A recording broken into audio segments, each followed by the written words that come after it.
नमस्कार। आज हम लोग चर्चा करेंगे कि आवारा मसीहा जो जीवनी है, जो विष्णु प्रभाकर द्वारा लिखी गई है, उससे पूछे जाने वाले जो प्रश्न हैं वो कैसे हैं। मतलब बच्चों ने कमेंट किया है कि बता दीजिए कि आवारा मसीहा से कौन कौन से प्रश्न पूछे जाते हैं।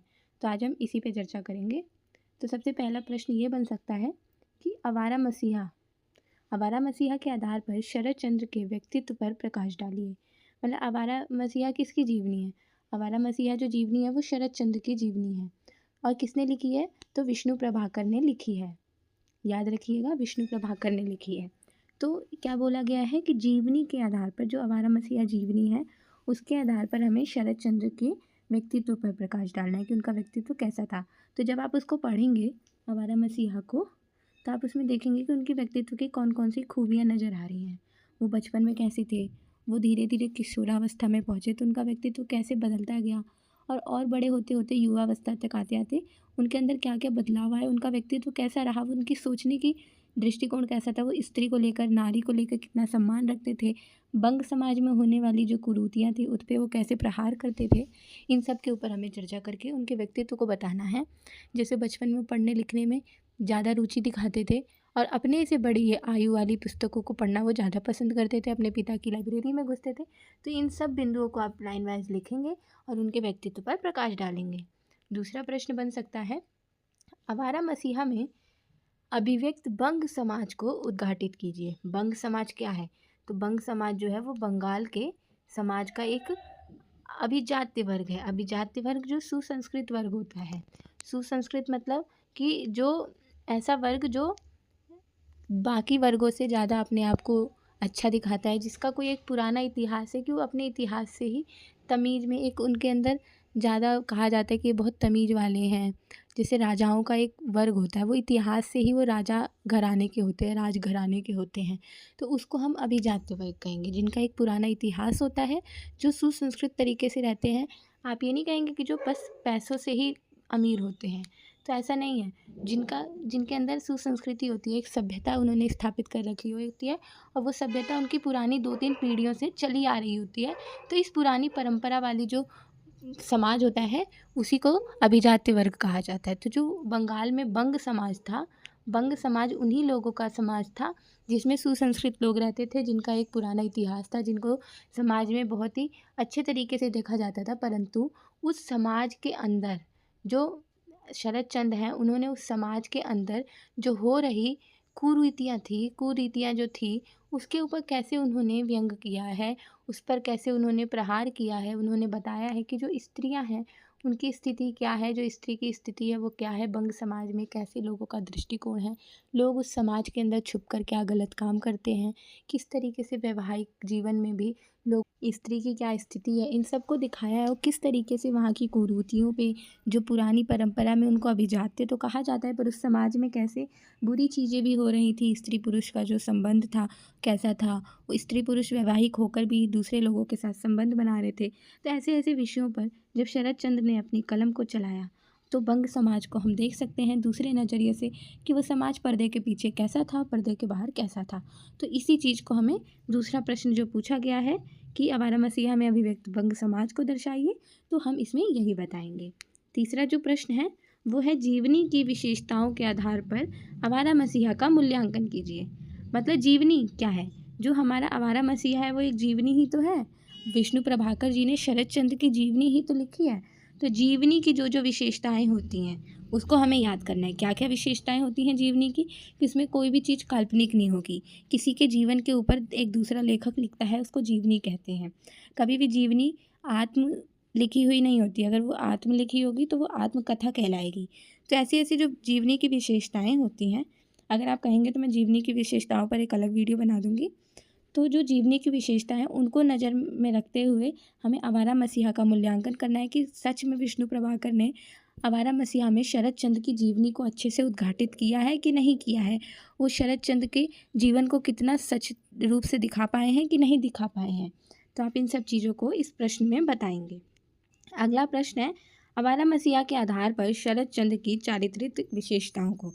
तो ये वाला जो प्रश्न है ये, और जो ये पहला प्रश्न है व्यक्तित्व, ये दोनों एक ही जैसा है क्योंकि हमें जब आवारा मसीहा जीवनी पढ़ेंगे हम, तो किसी भी लेखक की जीवनी पढ़कर, किसी भी रचनाकार की जीवनी को पढ़कर हम उसके व्यक्तित्व को समझ सकते हैं कि उसका व्यक्तित्व कैसा है, उसका चरित्र कैसा है।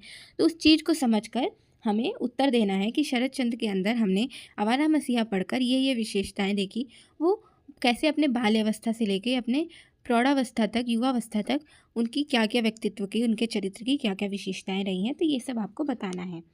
अंतिम प्रश्न एक बन सकता है कि आवारा मसीहा में आवारा शीर्षक देने के पीछे क्या कारण रह सकते हैं, कि विष्णु प्रभाकर ने आवारा क्यों टाइटल दिया, आवारा भी दिया और साथ में मसीहा भी लिखा है। तो ये दोनों ही पूछ सकते हैं कि आवारा मसीहा में आवारा शीर्षक देने के पीछे क्या उद्देश्य है, या फिर आवारा के साथ मसीहा क्यों जोड़ा गया। तो आप इसको कैसे उद्घाटित करेंगे, तो इसमें आप ये लिखेंगे कि जब जो शरद चंद्र थे, शरद चंद्र बचपन से ही बहुत उद्रित, मतलब कि बहुत शैतान स्वभाव के व्यक्ति थे। शैतान मतलब उनको लड़कपन से ही बहुत ज़्यादा शैतानी करने का शौक़ था, वो सबको परेशान करते थे। तो इन सब चीज़ों के लिए उनको बहुत ज़्यादा ही शरारती कहा जाता था। तो बचपन में आपने सुना होगा कि अरे तू बहुत आवारा हो गया है, तू किसी की बात नहीं सुनता। तो ये एक पॉइंट हो सकता है। दूसरा कि जो बंग समाज था उसमें जो, जिसको भद्र समाज कहा जाता था, जिसको बहुत ही उच्च समाज कहा जाता था, परंतु उसकी जो आंतरिक सच्चाई थी उसको समाज के सामने लाने का कार्य किसने किया, शरद चंद्र ने किया।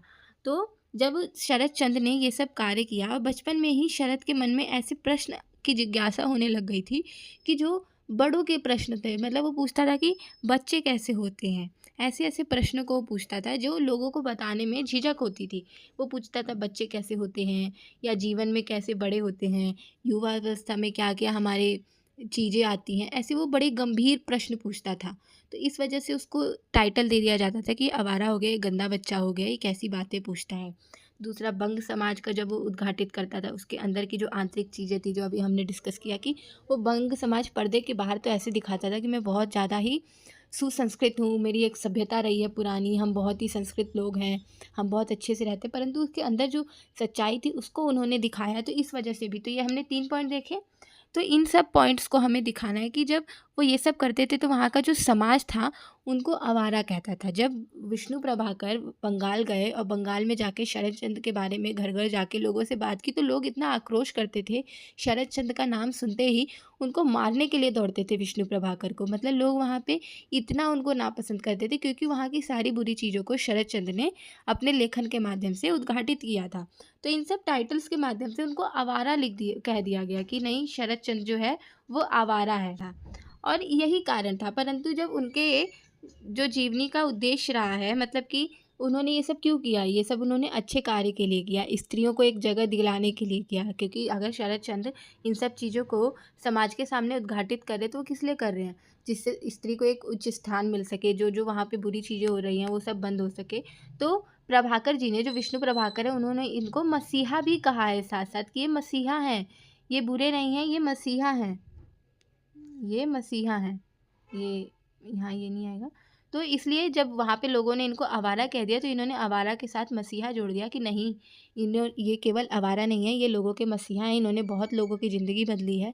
ये भले वेश्या के साथ रहे, इन्होंने स्त्री पुरुष संबंधों को इतना गहराई से देखा, स्त्रियों के लिए इनकी जितनी भी शरद चंद्र की आप कहानियाँ उपन्यास पढ़ेंगे तो उसमें हर जगह स्त्री का एक अलग रूप इन्होंने दिखाया है, अलग रूप उद्घाटित किया है। तो जो ये सब बातें हैं, ये सब दर्शाती है कि जो शरद चंद्र हैं वो एक मसीहा के रूप में समाज में आए। तो इसलिए इनके नाम के पीछे, ये जीवनी के पीछे आवारा मसीहा नाम देने का उद्देश्य रहा है। तो ये कुल मैंने 5 प्रश्न तैयार किए हैं, इस तरीके से पूछा जा सकता है पेपर में।